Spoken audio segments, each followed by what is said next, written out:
Dernière demi-heure, on file sur le marché, on rejoint la cellule info d'experts de Bourse Direct où Romain Daubry suit la matinée pour nous. On vous retrouve, Romain, sur les 6700 points. Bonjour Cédric. Oui, voilà, donc un marché qui se cherche toujours un peu. On avait détecté un petit niveau de support à 6686 avec un risque sous ce niveau-là. Pour l'instant, on le défend. Il n'y a pas beaucoup de tendance. Il va être intéressant de voir comment se construisent les heures à venir et si on trouve un petit peu d'intérêt, puisque comme je vous le disais, il y a aucun intérêt qui permette de détecter un sens privilégié à court terme. Globalement, la dynamique a changé. On voit qu'on ne rebondit plus. Avant, on rebondissait en quelques jours. Maintenant, c'est un peu terminé pour l'indice parisien en tout cas. C'est plus le cas aux États-Unis où on bat des records. Mais voilà, on n'est plus parcimonieux. On constate que les opérateurs sont un peu en retrait et pour l'instant, on a des niveaux de couverture assez concentrés autour de 6550, 6006 sur le CAC, qui nous donnent des niveaux de support intéressants, 6581, c'est notre première alerte de court terme. Et puis en dessous, il n'y a pas grand-chose avant 6400, qui est l'autre gros niveau. Et là, on a une zone intéressante, 6352, 6466, qui pourrait être une zone cible en cas d'accélération baissière.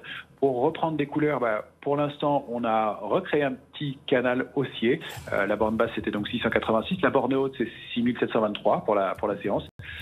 Peut-être qu'on va réussir à osciller, à aller chercher ces niveaux-là. Pour ça, il faudrait redéborder 6708. Vous voyez qu'en fait, l'épicerie, c'est des petits mouvements qu'on attend dans ce marché-là.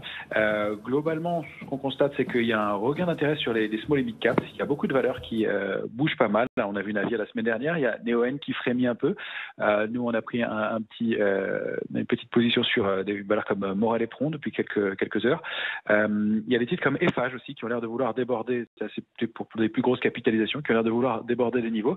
Et puis on voit beaucoup d'activités depuis 48 heures autour des biotech. Nous, on reste quand même assez prudent dans ce contexte-là.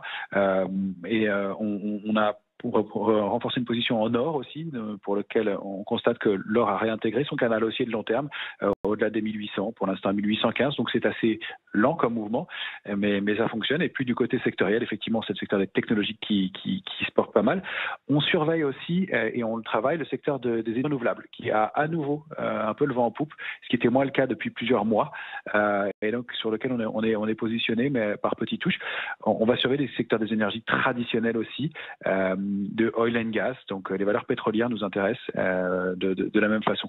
Donc par petites touches, avec quand même cette idée que la dynamique est rompue et qu'il n'y a pas beaucoup de momentum dans les médias, mais peut-être à la faveur des PMI qui vont être publiés demain notamment, et puis surtout des chiffres de l'emploi aux États-Unis qui vont être le déclencheur d'un mouvement plus marqué, plus clair pour les heures à venir.